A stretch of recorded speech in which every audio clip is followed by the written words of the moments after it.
states that fully vaccinate 80% of people aged 16 and older will be able to resume international travel.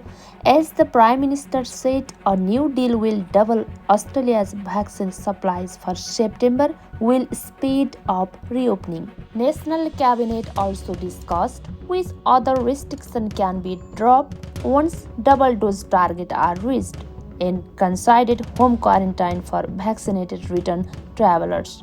But no decision have been made. While people from Victoria and NSW may be able to go overseas within a month, they will not be able to travel to Western Australia until next year. Western Australian Premier Mark Yamsey said he will keep his border shut until well after 80% of the state's eligible population is fully vaccinated.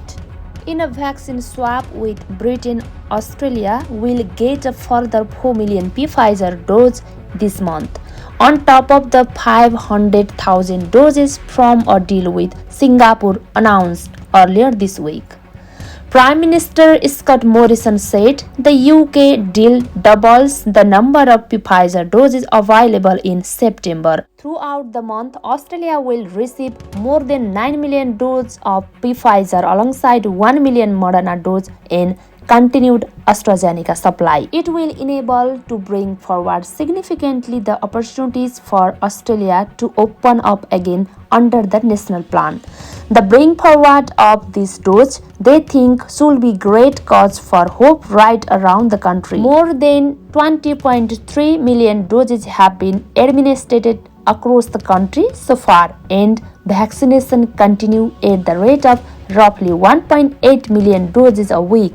Health Minister Josh Hunt noted the country was 2 million doses away from reaching 70% of everyone aged 16 and over having had first doses.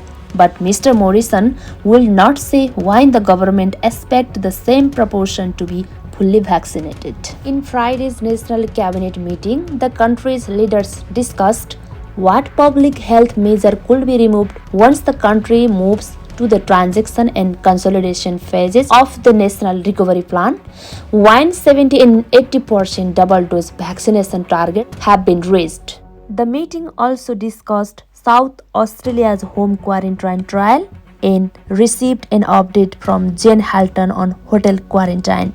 The National Recovery Plan says once state and the country reach 80% of the eligible population fully vaccinated, the cap on returning travelers will be lifted and all restriction on outbound travel for vaccinated Australians will go. The national plan was agreed by all states and territories. It's a plan that is actually going to see Australia open up again and move forward again.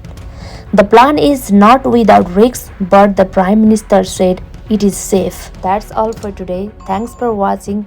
If you're new to this here, please don't forget to subscribe for more update.